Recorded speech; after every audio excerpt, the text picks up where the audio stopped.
Hello दोस्तों, आप सभी का स्वागत है आपके अपने YouTube channel JMS computer classes में। आज की इस क्लास में हम लोग सीखने वाले हैं सिंपल एंड इंटरेस्ट यानी साधारण ब्याज की, जो कि इस चैप्टर को हम एक नए तरीके से सीखेंगे। तो आप इस चैनल से बने रहिए और यदि इस चैनल को सब्सक्राइब नहीं किए हैं तो चैनल को जरूर सब्सक्राइब कीजिए। तो आप वीडियो को बिना स्किप किए वीडियो को आप अंत तक जरूर देखिए, सारी चीज़ आपको समझ में जरूर आएगा। तो चलिए हम लोग अपने क्लास की ओर स्टार्ट करते हैं। इस क्लास में हम लोग सबसे पहले हम लोग इसके रूल के बारे में जानते हैं, फिर इसे क्वेश्चन के माध्यम से इसके सारे कॉन्सेप्ट चीज़ों को समझेंगे। तो जैसे कि इसमें कुछ रूल है, हम लोग सबसे पहले समझेंगे इसमें मूलधन के बारे में। किसके बारे में? मूलधन क्या होता है। तो आप लोग जानते हैं कोई भी व्यक्ति जो है किसी बैंक या किसी व्यक्ति से जो है कोई कर्ज लेता है तो उसी कर्ज पैसे को हम लोग क्या कहा जाता है, तो उसको हम लोग मूलधन कहते हैं। मूलधन क्या होता है? किसी व्यक्ति द्वारा जो उधार ली गई राशि, किसी व्यक्ति द्वारा जो उधार ली गई जो पैसे होते हैं उसी को हम लोग क्या कहते हैं, उसको हम लोग मूलधन कहते हैं। और उस मूलधन को हम लोग किससे सूचित करते हैं? तो मूलधन को हम लोग सूचित करते हैं किससे? नहीं तो पी से। और इसमें हम लोग दूसरी बात जानेंगे हम लोग मिश्रधन, ये ब्याज को हम जानते हैं क्या होता है ब्याज। ब्याज को ही हम लोग इंग्लिश में क्या बोलते हैं? सिंपल इंटरेस्ट यानी साधारण ब्याज। तो ब्याज को हम लोग जो है संक्षिप्त में किससे लिखते हैं? नहीं तो SI से। ब्याज को हम लोग किससे लिखते हैं? नहीं SI यानी सिंपल इंटरेस्ट यानी साधारण ब्याज। तो देखिए ब्याज क्या था? कोई व्यक्ति जितने समय के लिए कोई पैसे किसी से लेता है तो उसमें जो सूद बनता है उसी सूद को हम लोग क्या कहते हैं? ब्याज कहते हैं। और ब्याज को हम लोग किससे सूचित करते हैं? तो ब्याज को हम लोग सूचित करते हैं SI से यानी सिंपल इंटरेस्ट। और तीसरी बात हम लोग इसमें याद करेंगे मिश्रधन। तीसरी बात हम लोग क्या याद करेंगे इसमें? मिश्रधन। और मिश्रधन वर्ग को हम लोग सूचित करते हैं किससे? ए से। ए मतलब हो गया अमाउंट। तो मिश्रधन को जो है हम लोग संक्षिप्त में किससे सूचित करेंगे? तो मिश्रधन को जो है हम लोग संक्षिप्त में जो है सूचित करेंगे ए से। तो मिश्रधन क्या होता है? मिश्रधन जो होता है कोई व्यक्ति जितने पैसे कर्ज लेता है और जितने समय के बाद जो है उस सूद के साथ जो पैसे वापस करता है उस पैसे को हम लोग क्या कहते हैं? मिश्रधन कहते हैं। तो मिश्रधन हो गया कि मूलधन और ब्याज दोनों पैसे जो इकट्ठा करके जो पैसे हम लोग वापस करते हैं उसी पैसे को हम लोग क्या कहते हैं? मिश्रधन कहते हैं, अमाउंट कहते हैं। चलिए इसको आप समझ गए हैं। आइए इसके हम फॉर्मूले जानते हैं। अब इस चैप्टर में हम लोग ज़्यादा फॉर्मूले से लेकर नहीं चलेंगे, हम इसे कॉन्सेप्ट के माध्यम से सारे हिसाब को बनाएंगे, लेकिन कुछ फॉर्मूले इंपॉर्टेंट होते हैं जो उसको हम लोग जानते हैं। जैसे कि इसमें हम लोग जानते हैं क्या होता है आपको मिश्रधन यानी A बराबर। मिश्रधन का सूत्र क्या होता है? तो मिश्रधन का सूत्र होता है मूलधन प्लस ब्याज। मूलधन को हम लोग किससे सूचित करते हैं? तो P से। तो A बराबर हो गया P प्लस SI यानी सिंपल इंटरेस्ट। तो जब आपको मिश्रधन निकालने का आता है तो क्या करते हैं? उसमें मूलधन के साथ जब उसमें ब्याज को जोड़ देते हैं तो क्या निकल जाता है? आपका मिश्रधन निकल जाता है।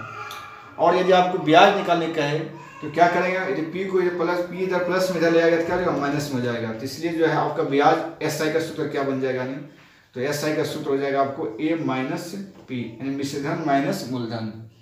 और इसी से जब आपको मूलधन पूछे तो P बराबर हो जाएगा आपको A माइनस SI यानी मिश्रधन में मूलधन ये ब्याज को क्या करते हैं हम लोग घटा देंगे, क्या निकल जाएगा? आपका मूलधन निकल जाएगा। तो ये निकल जाएगा। और इससे रिलेटेड कुछ फॉर्मूले होते हैं जो कि हम लोग जानते हैं। यदि आपको निकालने कहेगा दर, तो दर निकालने के लिए सूत्र क्या होता है? नहीं तो यहाँ पे हम लोग जानेंगे दर का सूत्र होता है R बराबर सूत्र होता है ब्याज। ब्याज को हम लोग क्या बोलते हैं? SI। तो SI गुने 100 बटे क्या होता है? P गुने T। आपको रेट निकालने के लिए कहेगा प्रश्न में तो हम लोग क्या सूत्र यूज करेंगे? R बराबर SI गुने 100 बटे P गुने T। और दूसरा फॉर्मूला हम लोग याद क्या करेंगे इसमें? ये जिससे क्या निकल जाएगा? आपका समय निकल जाएगा, ये दर निकल जाएगा। दूसरा फॉर्मूला हम लोग देखते हैं समय निकालने के लिए। समय को हम लोग किससे सूचित करते हैं? तो T से। T यानी हो जाएगा आपका समय। तो समय निकालने के प्रश्न में कहेगा तो हम लोग क्या करेंगे? ब्याज यानी SI गुने 100 बटे कर देंगे मूलधन गुने R यानी रेट। तो T का फॉर्मूला क्या हो जाएगा? ब्याज गुने 100 बटे मूलधन गुने दर। तो ये सारे फॉर्मूले क्या होगा? हमको कुछ जो है समय निकालने कहेगा तो ये यूज करेंगे, और रेट निकालने कहेगा तो हम लोग इस फॉर्मूला का यूज करेंगे। और कुछ क्वेश्चन जो विदाउट हम लोग फॉर्मूले से बनाएंगे, हम लोग फॉर्मूला अप्लाई करके नहीं चलेंगे। तो चलिए ये सारे फॉर्मूले को समझ गए।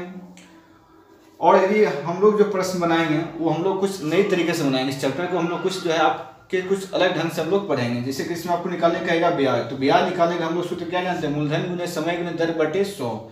एक ब्याज निकालने के लिए फॉर्मूला क्या होता है? SI बराबर सूत्र होता है P गुने R गुने T। मूलधन गुने दर गुने समय बटे 100। इस फॉर्मूले से भी आप ब्याज को आराम से निकाल सकते हैं, लेकिन हम लोग इस फॉर्मूला ज़्यादा यूज नहीं करेंगे। हम लोग कुछ अलग तरीके से जो है ब्याज को निकालेंगे। यदि ब्याज निकालने के लिए कहेगा तो हम लोग यूज क्या करेंगे? SI बराबर R इंटू T। SI बराबर क्या सूत्र होता है? R into T। इस फॉर्मूला से क्या होता है? ब्याज निकलता है किसमें? प्रतिशत में। तो जब इसके हिसाब बनाएंगे तो हम लोग इसी फॉर्मूला को यूज करेंगे। क्या चीज़? एस आई बराबर फॉर्मूला क्या होता है? R into T. S I बराबर क्या होता है? आर इंटू टी होता है। तो ये जो है एस आई निकलता है, क्या से निकल जाता है? ये प्रतिशत में निकलता है। एस आई किस में निकलता है? प्रतिशत में। तो ब्याज बराबर हम लोग अलग फॉर्मूला जानेंगे। एस आई बराबर क्या सूत्र होता है? आर इंटू टी, यानी समय और उसके दर को गुना करेंगे तो क्या निकल जाएगा आपको? ब्याज। वो निकल जाता है आपको ब्याज प्रतिशत। तो ब्याज प्रतिशत का सूत्र हो जाएगा आर इंटू टी प्रतिशत। और इसी से आपको ब्याज प्रतिशत का मान दिया हुआ रहेगा प्रश्न में, आपको समय पूछेगा तो समय बराबर टी बराबर हो जाएगा एस आई बट्टे आर। एस आई बराबर क्या होगा? नहीं, टी बराबर हो जाएगा एस आई बट्टे आर। ये हो जाएगा। यदि आपको इसमें रेट पूछ दे तो आर बराबर हो जाएगा एस आई बट्टे टी, यानी समय और उसके दर को गुना करते हैं क्या निकल जाता है? आपको ब्याज प्रतिशत निकल जाता है। यदि ब्याज प्रतिशत का मान मालूम है यदि उसमें हम लोग दर से भाग देते हैं, रेट से भाग देते, क्या निकल जाता है? समय निकल जाता है। और ये फिर ब्याज प्रतिशत में हम लोग जो है टाइम से भाग देते हैं तो क्या निकलता है? आपको रेट निकल जाता है। तो इस तरीके से जो हम लोग इस कंडीशन से क्या करेंगे? हम लोग एस आई का मान निकालेंगे। तो चलिए हम लोग क्वेश्चन की ओर शुरुआत करते हैं। तो जैसे कि आपको प्रश्न संख्या 1 में कर रहा है, इस सब प्रश्न को आप स्क्रीन पर देख रहे होंगे। क्वेश्चन कर रहा है आपको 500 रुपया की राशि पर 8% की दर से 3 वर्ष के लिए साधारण ब्याज की राशि क्या है? देखिए सबसे पहले क्वेश्चन में क्या दिया गया? आपको मूलधन दिया गया। क्यों करा? 5000 की राशि पर 8% की दर से 3 वर्ष के लिए साधारण ब्याज क्या होगा? तो देखिए राशि कितनी दिया गया? राशि को हम लोग क्या बोलते हैं? मूलधन। तो मूलधन को हम बताए थे किसी से कहते हैं? मूलधन को हम लोग लिखते हैं पी से। इसमें पी का मान कितना दिया गया है? तो पी का मान इसमें दिया गया है 5000 रुपये। पी का मान कितना दे दिया आपको? 5000 रुपये। और इसमें रेट को हम लोग स्विच किससे करते हैं? तो रेट को हम लोग लिखते हैं आर से। तो आर का मान कितना दिया गया आपको? 8%। और टाइम को हम लोग सूचित करते हैं किससे? टी से। टी का मान दिया गया इसमें 3 वर्ष। तो इसमें निकालना क्या है? इस प्रश्न में, इस प्रश्न में आपको निकालने कराने कि साधारण ब्याज की राशि क्या होगा, मतलब ब्याज इसमें निकालना है। तो आपको पहले के जो है हम लोगों ने बताए हैं कि ब्याज का जो है सूत्र क्या होता है। तो ब्याज के सूत्र निकालने हम लोग लिखते हैं एस आई। ब्याज को सूचित करते हैं तो एस आई। एस आई का सूत्र होता है आर इंटू टी, यानी समय और उसके जो है दर, समय और जो है रेट में जो है टाइम से गुना करते हैं क्या निकल जाता है? आपको ब्याज प्रतिशत निकल जाता है। क्या निकल जाता है? ब्याज प्रतिशत। तो देखिए ब्याज कितना हो गया? आर का मान दिया गया 8 और समय का मान है 3। तो यह कितना? 8 है 24। ये क्या चीज में आता है? तो ये प्रतिशत में आता है। ये जो एस आई मान क्या चीज में आता है? समय और जब उसके रेट को गुना करते हैं तो ये जो मान जो आता है आपको प्रतिशत में आता है। तो ये हो गया 24%। 24% क्या हो गया? ब्याज हो गया। तो 24% ब्याज जो है कितने रुपये का होगा? तो जितना उसका मूलधन होगा उतना का जो 24% क्या इसका होगा? ब्याज होगा। तो यहाँ की राशि कितनी लिया गया था? तो कर्ज जो लिया गया था 5000 रुपया था, उसका जो 24% क्या हो जाएगा? उसका ब्याज हो जाएगा।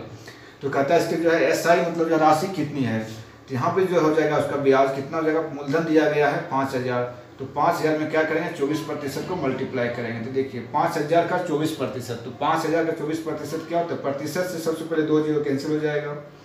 अब गुना करेंगे 5 से गुना हो जाएगा 24, तो कितना जाएगा? 120। 120 गुना 1 जीरो हो गया तो 50 गुना 24 कितना आता है? 1200 रुपये। तो इसका जो है 1200 रुपया क्या हो जाएगा? ब्याज हो जाएगा। तो इस प्रश्न का सही आंसर क्या जाएगा आपको? इस प्रश्न का जो है कहता है साधारण ब्याज की राशि कितनी होगी? तो साधारण ब्याज की जो राशि होगी आपकी 1200 हो जाएगा। इस प्रश्न का राइट आंसर हो जाएगा आपको option number A is the right answer. तो देखिए ऑप्शन नंबर ए में इसमें दिया गया कितना आपको? 1200 रुपये। तो इस प्रश्न का सही आंसर क्या जो option number A is the right answer हो जाएगा। तो चलिए आप इस प्रश्न को समझ गए होंगे। इसी तरीके से जो इसके नेक्स्ट क्वेश्चन दिया गया प्रश्न संख्या 2। तो आइए इसके प्रश्न संख्या हम लोग देखते हैं 2 की ओर। तो देखिए हम लोग देखते हैं प्रश्न संख्या 2। देखिए यहाँ पर प्रश्न संख्या हम लोग 2 की ओर बात करते हैं। प्रश्न संख्या देखिए 2 क्वेश्चन करा रहे हैं कि 40,000 रुपये की राशि पर 3 वर्षों में 6% की वार्षिक दर से साधारण ब्याज की राशि क्या होगी? देखिए सेम क्वेश्चन दिया गया है। राशि इसमें कितना दिया गया है? मूलधन दिया गया आपको इसमें 40,000 रुपये और रेट है 3 वर्ष, समय है 3 वर्ष और रेट दिया हुआ है 6%। तो आपको बताए थे कि जब भी हमको एस आई निकालने रहे तो प्रश्न में क्या करते हैं? उसके रेट और जो है टाइम को मल्टीप्लाई करते हैं। तो समय और जो दर को गुना करते हैं तो क्या निकलता है आपको? एस आई प्रतिशत निकल जाता है। यहाँ पे हम डायरेक्ट लिखते हैं एस आई बराबर, तो एस आई का मान इसमें कितना हो जाएगा? तो एस आई निकालने हम लोग क्या करते हैं? आर इंटू टी, यानी समय रेट में जो है दर को गुना करते हैं। क्या करते हैं इसमें? टाइम और जो है दर को गुना करते हैं। टाइम कितना इसमें दिया गया है? इस प्रश्न में टाइम आपको दिया गया है 3 वर्ष और रेट कितना है? तो रेट है 6, तो 6 गुना 3 कितना हो गया? 18%। तो 18% क्या गया? ये आपको ब्याज आ गया, यानी जितने पैसा लिया होगा उसका टोटल जो आपको 18% क्या उसको देना पड़ेगा? ब्याज देना पड़ेगा। तो पैसे कितना लिया? तो पैसे उसको लिया गया है 40,000 रुपये। तो 40,000 का जो 18% क्या हो जाएगा, उसका ब्याज हो जाएगा। तो 40,000 का 18% कर दीजिए, कितना के प्रतिशत से 2 जीरो कैंसिल हो जाएगा, हो जाएगा 18 चौक 72 और 2 जीरो, तो क्या 7200 रुपया क्या हो गया उसका नहीं ब्याज हो गया। यानी टोटल पैसे जितना लिया उसका जो 7200 रुपया उसको क्या करना पड़ेगा, ब्याज देना पड़ेगा। तो इस प्रश्न का सही से क्या हो गया 7200 रुपये। तो देखिए इसमें किसमें 7200 रुपये दिया गया है, इस प्रश्न में आपको ऑप्शन नंबर डी में दिया गया 7200 रुपये। तो इस प्रश्न का सही से क्या होगा, ऑप्शन नंबर जो है D is the right answer हो जाएगा। तो चलिए इस प्रश्न को समझ गए। आइए हम इसके नेक्स्ट क्वेश्चन की बात करते हैं, प्रश्न संख्या 3 की ओर। तो देखिए यहाँ पे हम लोग प्रश्न संख्या 3 देखते हैं। देखिए प्रश्न संख्या 3 में क्वेश्चन कर रहा है कि ब्याज की दर ज्ञात कीजिए जिस पर 100 रुपया की राशि 10 वर्ष की अवधि में 200 रुपया हो जाएगी। देखिए इसमें क्या दिया गया, आपको मूलधन दिया गया है, टाइम दिया गया है और 10 वर्ष में कहता है पैसे कितने जाता है, 200 रुपया हो जाता है। इसका मतलब है कि इस प्रश्न में जो है 100 रुपया जो है व्यक्ति कर्ज लिया होगा, उसमें 10 वर्ष के बाद जो है उसको 200 रुपया लौटाना पड़ता है। तो मिश्रधन दिया गया इस प्रश्न में 200 रुपये और मूलधन कितना है 100 रुपया है। तो ब्याज कितना हो जाएगा, तो ब्याज को हम लोग लिखते हैं एस आई। तो एस आई का मान जिसमें हो जाएगा कितना, क्योंकि 200 रुपया जो है उसको 10 वर्ष के बाद वापस करना पड़ता है, मतलब मिश्रधन हो गया।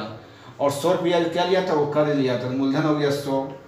तो हम लोग एस आई का सूत्र क्या हो गया, मिश्रधन माइनस मूलधन। तो घटा दें कितना गया 100 रुपया। इस 100 रुपया क्या हो गया, इसका ब्याज आ गया, नहीं ब्याज हो गया 100 रुपया। टाइम दिया हुआ है 10 वर्ष। जब टाइम दिया हुआ है तो हम लोग निकालने क्या करा दर। तो हम लोग रेट के लिए अपना सूत्र लिखे थे, रेट का सूत्र क्या होता है, आर बराबर ब्याज गुना 100 बटे मूलधन गुने समय। तो रेट का सूत्र क्या जानते हैं, ब्याज गुना 100। तो ब्याज कितना गया 100 और गुने 100 बटे क्या होता है मूलधन गुने समय। तो मूलधन कितना है, मूलधन आपका 100 था गुने समय, समय इसमें कितना दिया गया था 10। देखिए 100 से 100 कट जाएगा, 10 से 100 कट जाएगा, कितने बार में 10 बार में। इसका रेट कितना हो जाएगा, तो रेट हो जाएगा इसका 10%। इस प्रश्न का सही आंसर क्या हो जाएगा, option number A is the right answer. इस प्रश्न का आंसर क्या होगा, ऑप्शन नंबर ए इसका सही आंसर हो जाएगा। तो चलिए इस प्रश्न को समझ गए। आइए फिर हम लोग बात करते हैं इसके नेक्स्ट प्रश्न। देखिए प्रश्न संख्या हम लोग बात करते हैं 4 की ओर। देखिए यहाँ पे देखें प्रश्न संख्या 4। देखिए प्रश्न संख्या 4 में क्वेश्चन कर रहा है 4% की दर से, कहता 4% प्रति वर्ष की दर से कितने वर्षों में 725 रुपया का साधारण ब्याज 87 रुपया होगा। देखिए इस प्रश्न में क्या दिया गया, आपको मूलधन दिया गया 725 रुपये और ब्याज कहता है कितने वर्ष के बाद जो है 87 रुपया होगा। यदि दर दिया गया है आपको 4%, तो क्या निकालना है इसमें, हमको टाइम पूछ रहा है। तो टाइम के लिए आपको सूत्र बताए थे, टाइम का सूत्र क्या होता है, टी बराबर सूत्र होता है आपको एस आई गुने 100 बटे क्या होता है मूलधन गुने दर। तो इस प्रश्न पर क्या करते हैं, इस पर हम लोग मान को पुट करते हैं। एस आई कितना दिया गया, ब्याज कितना हो जाता है 87 रुपया। तो ब्याज का मान हो गया 87 गुने 100 बट्टी मूलधन कितना है, मूलधन है 725 रुपया कर्ज लेता है और रेट कितना दिया गया है, तो रेट दिया गया इसमें 4। तो 4 से लेके क्या करते हैं 100 काटते हैं, 4 से कट गया 100 कितने बार में 25 बार में, और 25 से कट जाएगा आपको 724 कितने बार में, तो 25 से क्या 25 हो गया और 25 नमा हो गया। देखिए 25 दूना 50, 25 दूना 50 हो गया, फिर 25 नमा 225, तो 29 बार में कट गया 25 से 725 और 29 से काट देते हैं 87 को कितने बार में, तो 3 बार में। जिसका आंसर कितना हो गया 3 वर्ष। तो 3 वर्ष के बाद जो हो जाएगा उसको 725 रुपया का ब्याज 87 रुपया होगा। तो इस प्रश्न का सही आंसर क्या हो गया, option number C is the right answer. तो option number C is the क्या हो गया, राइट आंसर हो गया। तो चलिए इसी को आप समझ गए। आइए नेक्स्ट क्वेश्चन देखते हैं प्रश्न संख्या 5 की ओर। देखिए यहाँ पर प्रश्न संख्या हम लोग देखते हैं 5। देखिए प्रश्न संख्या 5 में क्वेश्चन कर रहा है 2% वार्षिक साधारण ब्याज की दर से अब से 2 वर्ष में प्राप्त 1248 रुपया है, तो वर्तमान मूल्य ज्ञात कीजिए। देखिए इस प्रश्न में क्या दिया गया आपको, रेट दिया 2% के जो है रेट से साधारण ब्याज की दर से, अब से कहता है 2 वर्ष में जो है 2 वर्ष के बाद जो है उसको 1248 रुपया जो है प्राप्त होता है, मतलब 1248 रुपया उसको देना पड़ता है। तो कहता है वर्तमान मूल्य ज्ञात कीजिए, मतलब जो पैसे जो लिया होगा पहले वो पैसे निकालना है, मूलधन से निकालने का। इस प्रश्न में क्या निकालने का आपको, मूलधन। इसमें दर दे दिया गया 2%, टाइम दिया है 2 वर्ष। तो सबसे पहले हम लोग क्या निकाल लेंगे कि 2 वर्ष में ब्याज कितना होता है। तो हम लोग ब्याज का सूत्र क्या जानते हैं, एस आई बराबर सूत्र जानते हैं R into T. S I बराबर क्या होता है, आर इंटू टी। तो आर का मान देखिए 2 दिया गया और टी का मान भी दिया गया है 2, तो 2 दूना कितना हो गया 4%। तो 4% क्या आ गया इसका, नहीं इसका जो है साधारण ये ब्याज आ गया, नहीं सिंपल इंटरेस्ट कितना आ गया इसका 4%, यानी जितना पैसा लिया होगा उसका 4% क्या इससे आ गया, ब्याज आ गया। इस 4% का मान कितना होता है, तो 4% का हम लोग मान जानते हैं 1/25। 4% का वैल्यू कितना होता है, 1/25 होता है। अब इसको क्या करेंगे हम, इसके अंश और हर को जोड़ेंगे, अंश और हर को जोड़ेंगे तो देखिए 25 में जुटेगा एक तो कितना हो जाएगा आपका 26 हो जाएगा, 26/25। जिसके अंश और हर को 4% का मान आ गया 1/25 आ गया, और 1/25 का मतलब हो गया क्या चीज़ का अंश हर को हम जोड़ देंगे तो 25 और 1 हो गया 26, नीचे जो है 25 को उससे 25 छोड़ देंगे तो 1/25 का इसको क्या बोलते हैं हम लोग, हॉल वैल्यू। तो इसका हॉल वैल्यू कितना आ गया 26/25। तो 4% का जो है हॉल वैल्यू कितना आएगा 26/25। इस तरीके का जो मान आता है इसको हम लोग क्या बोलते हैं, हॉल वैल्यू बोलते हैं। अब निकालना क्या, देखिए हमको मूलधन निकालना है। तो सबसे पहले जब मूलधन निकालने के लिए क्या करेंगे, उसके समय और दर को गुना करेंगे तो आपको निकल जाएगा प्रतिशत ब्याज। प्रतिशत ब्याज का उसको मान निकाल लेंगे तो जो बटे में आएगा उसके अंश और हर को जोड़ेंगे तो अंश हर को जोड़ देंगे कितना गया 26/25। इस क्या गया, ये हो गया हॉल वैल्यू। तो हॉल वैल्यू जो है हमेशा किसका निकालते हैं, तो हम लोग प्रतिशत ब्याज का निकालते हैं। तो प्रतिशत ब्याज का 4% मान गया 26/25। अब क्या निकालना हमको, मूलधन। तो देखिए मूलधन निकालने के लिए हम लोग क्या लिखेंगे, P बराबर। तो जब आपको हॉल वैल्यू मालूम हो जाएगा और निकालना क्या है मूलधन, तो मूलधन निकालने के लिए हम लोग क्या करेंगे, मिश्रधन में जो है हॉल वैल्यू का उल्टा गुना करना है। हॉल वैल्यू क्या करेंगे, उल्टा गुना करें। तो देखिए मिश्रधन कितना दिया गया इसमें, तो मिश्रधन दिया गया 1249 रुपया। अब इसका क्या करेंगे हम लोग, इसको उल्टा गुना करना है। तो उल्टा जब गुना करेंगे तो 25 चला जाएगा ऊपर और 26 चला जाएगा आपका नीचे।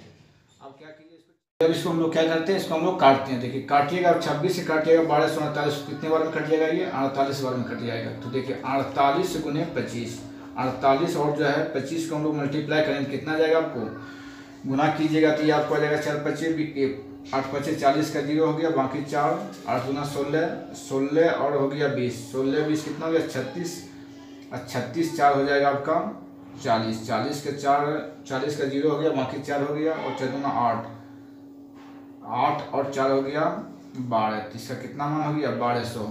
तो मूलधन के मान कितना हो जाएगा आपका 1200 रुपया हो जाएगा। तो इस पर इसमें आपको 1200 दिया गया तो ऑप्शन नंबर डी में दिया गया। तो इस पर इसका सही आंसर क्या होगा, option number D is the right answer हो जाएगा। तो ऑप्शन नंबर डी में दिया गया 1200 रुपया, तो इसका आंसर क्या होगा 1200 रुपया हो जाएगा। तो मूलधन का मान कितना हो गया 1200 रुपया। तो मूलधन निकालने जब भी आपको कहेगा क्या करेंगे हम लोग, सबसे पहले एसआई का मान निकाल लेंगे। एसआई का सूत्र R/T, उसका हॉल वैल्यू निकालना। हॉल वैल्यू निकालने क्या करते हैं, उसका प्रतिशत का मान निकालने के बाद उसका अंश हर को जोड़ेंगे। अंश हर जो जोड़ने वाला था वो क्या होता है, उसका हॉल वैल्यू होता है।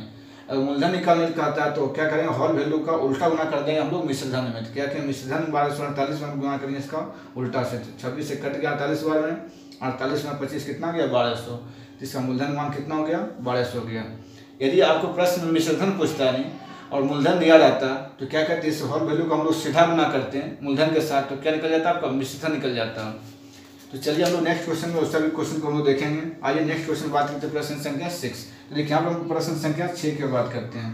देखिए प्रश्न संख्या 6 क्वेश्चन कराने कितनी धनराशि 6 वर्षों में 4% जो है वार्षिक साधारण ब्याज की दर से 496 रुपया हो जाएगी।